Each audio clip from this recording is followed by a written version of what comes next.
नमस्कार मंडळी. अवधूत चिंतन श्री गुरुदेव दत्त श्री स्वामी समर्थ महाराज की जय.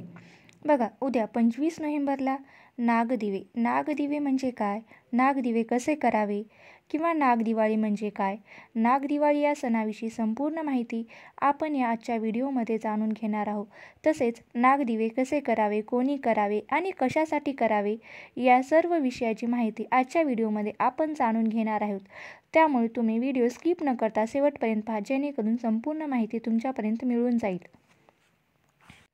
नागदिवे पूजन किंवा नागपंचमी किंवा नागदिवे पूजा ही अत्यंत पारंपरिक आणि पवित्र अशी विधी आहे.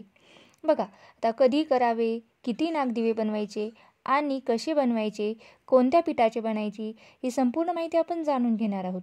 बघा, नागदिवे पूजन कधी करायचे, तर नागदिवे पूजन हे सामान्यतः मार्गशीर्ष महिन्यामध्ये येत असते.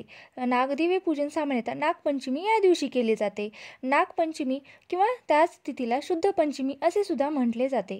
आता नागपंचमीची पूजा शक्यतो सकाळच्या शुभ मुहूर्तावर करणे श्रेष्ठ असते. आता नागदिवे किती बनवायचे? नागदिवे हे तुमच्या परंपरेनुसार 11, 21, 5 असे बनवले जातात. पण सहसा तुमच्या घरात जेवढे पुरुष लोक आहेत त्यांचे प्रत्येकी 5, 7, 9 असे दिवे करायचे. म्हणजे तुमच्या घरात 2-3 पुरुष असतील तर प्रत्येकी 5 आणि खंडेरायाचे 5 आणि तुमच्या ग्रामदेवतेचे 5 असे तुम्ही हे दिवे बनवू शकतात. पण सामान्यतः दिव्याची संख्या ही विषम असावी. म्हणजे 11, 21, 51 असे म्हणजे तुमच्या घरातील पुरुष मंडळीनुसार ते तुम्ही नागदिवे बनवू शकतात. आता नागदिवे कशाचे बनवायचे? नागदिवे हे कोणी गव्हाच्या पिठाचे बनवतात, कोणी पण सहसा हे नागदिवे बाजरीच्या पिठाचे, त्यात थोडंसं तूप घालून हे बनवले जातात. आता नागदिवेची पूजा कशी करायची? तर नागदिवेची पूजा करण्यासाठी आपल्याला तेथे पूजेची जागा जी आहे ते स्वच्छ करून घ्यायची. त्यावरती छान अशी रांगोळी काढून घ्यायची. त्यावर नवीन पाट किंवा चौरंग ठेवायचा. त्यावर हळदी कुंकाने नागदेवाचे चिन्ह काढायचे किंवा जर तुमच्याकडे नागदेवताची छोटीशी फोटो वगैरे किंवा मूर्ती असेल तर ते सुद्धा तुम्ही ठेवू शकतात. आणि त्यावर तुम्ही जे कणकेचे किंवा बाजरीच्या पिठाचे जे काही तुम्ही 5, 11, 21, 51 असे जे काही दिवे ठेवलेले आहेत ते दिवे ठेवून घ्यायचे. त्या दिव्यामध्ये वात घालून घ्यायची. दिव्यामध्ये तेल तूप घालून घ्यायची. नंतर तुम्ही जी दिव्यासाठी भात आणि भाजी केलेली असते, कारण नागदिव्यासाठी स्पेशल भाजी असते ती म्हणजे हरभऱ्याची भाजी. ती हरभऱ्याची भाजी पण घालून घ्यायची आणि त्यावर भात घालून घ्यायचा. अशा प्रकारे तुम्ही नागदेवीची जी पूजा आहे ती पूजेची तयारी करून घ्यायची. आता आपण जी पूजेसाठी लागणारी सामग्री असते ती मी तुम्हाला सांगितलेली आहे. नागदिवेसाठी तांदूळ, फूल, दही, तूप, मध हे सर्व तुम्ही घ्यायचं आणि त्या पूजा करून घ्यायची.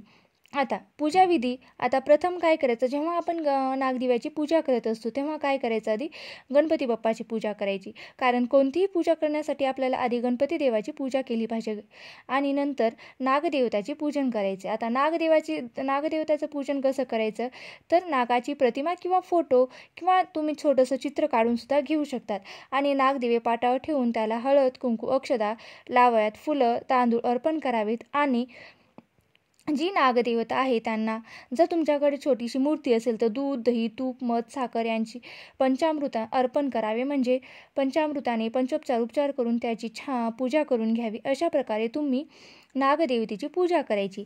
आणि नागदेवतेची पूजा करत असताना कोणता मंत्र म्हणायचा?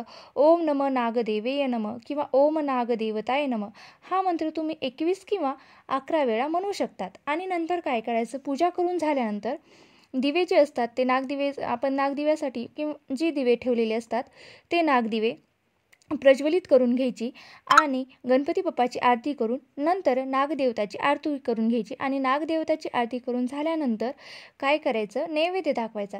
आता नैवेद्यासाठी खास काय केलेलं असतं, तर बाजरीची भाकरी. नागदेवीच्या नैवेद्यासाठी काय वापरायचं, दूध, गूळ, लाडू, खीर यांचा नैवेद्य आपण म्हणजे यापैकी तुम्ही काही नैवेद्य दाखवू शकतात. सहसा कारण हरभऱ्याची जी हिरवी भाजी असते त्या भाजी आणि बाजरीच्या भाकरीचा नैवेद्य दाखवला असता, पण तुमच्या प्रमाणे जो असेल तो तुम्ही दाखवू शकतात. आणि पुन्हा नारळ फोडून प्रसाद सर्वांनी घ्यायचा. आता नागदिवे हे तेथे शांत होऊ द्यायचे, कारण शांत करून कुठेही ठेवायचे नाहीत. नागदिवे पूजनाचे फायदे किंवा महत्त्व. आपण नागदिवे पूजन का करतो? कारण आपली वंशवृद्धी आणि संतती सुख मिळण्यासाठी, तसेच घरातील संकटे, सर्पभय दूर होणे, घरात शांतता आणि समृद्धी व्हावी, आरोग्य आणि कल्याण व्हावं, अशासाठी आपण नागदिव्याचे पूजन केलं जातं. जर तुम्हाला हा व्हिडिओ आवडला असेल तर नक्की लाईक करा, शेअर करा आणि असेच नवनवीन व्हिडिओ पाहण्यासाठी माझ्या चॅनलला सबस्क्राईब करा, जेणेकरून तुम्हाला असेच नवीन आध्यात्मिक व्हिडिओ पाहायला मिळतील.